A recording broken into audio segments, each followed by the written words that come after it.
पाटील, महिला अध्यक्ष पूनम शेलार, युवा काँग्रेसचे अध्यक्ष प्रमोद बोराडे, युवती अध्यक्ष ऐश्वर्या मोठे आणि सर्व कार्यकर्ते यांच्या मार्गदर्शनाखाली आज आपण जे उत्तर प्रदेशमधील एका गरीब दलित मागासवर्गीय वाल्मिकी समाजाच्या मुलीवर अन्याय अत्याचार करून त्या मुलीचे सरकारच्या म्हणण्यानुसार विल्हेवाट लावलेल्या उत्तर प्रदेश सरकारचा निषेध करण्यासाठी आपण या ठिकाणी आलेलो आहोत। डॉक्टर बाबासाहेब आंबेडकरांनी जो कायदा दिला तो कायदा सर्वसामान्य लोकांसाठी आहे। राष्ट्रपतीला तोच अधिकार आणि गरीब मजुरांना तोच अधिकार, या दृष्टीने या देशाचे संविधान दिलं गेलं।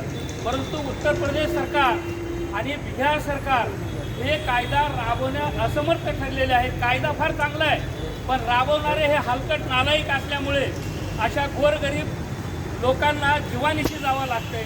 त्याचा निषेध करण्यासाठी आज राष्ट्रवादी काँग्रेसच्या माध्यमातून या ठिकाणी आपण याचा निषेध नोंदवण्यासाठी आलेलो आहोत।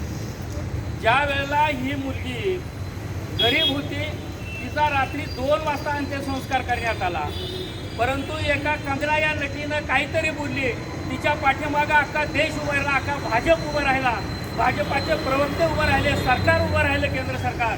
परंतु या मुलीला रात्री 2:30 वाजता तिचा अंत्यविधी केला, याचं पोलीससुद्धा नाकारतात। आणि महाराष्ट्राच्या गृहमंत्र्यांना तिथले बिहारचे ॲडिशनल DG पांडे हे अपशब्द उलटसुलट बोलून ते तिथं उत्तर प्रदेश आणि बिहारमध्ये हे काम रोज होत असतं। त्यांनी महाराष्ट्राच्या गृहमंत्र्याला काही शिकवायची गरज नाही, त्यांनी इथून येऊन शिकून जावं।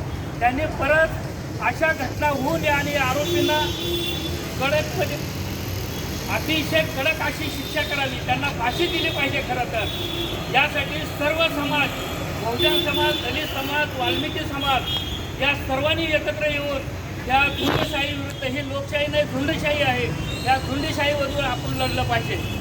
कारण मोदीच्या नावाने आपण खरे मागे पडतो, पण मोदीला निवडून देतो। उत्तर प्रदेशमध्ये तेच झालं, बिहारमध्ये तेच झालं, आणि म्हणून एका आपल्या गरीब अन्याय झाला आणि तिच्या बाजूने कुणी उभं राहिलेलं नाही। म्हणून आज आपण सर्वसामान्य मानतो त्यांना त्या मुलीला श्रद्धांजली वाहण्यासाठी, तिच्या कुटुंबाचं सांत्वन करण्यासाठी। एवढंच काय, राहुल गांधी आणि प्रियंका गांधी त्या मुलीच्या आईवडिलांना, भावांना भेटण्यासाठी गेले असताना त्यांना धक्काबुक्की करण्यात आलं।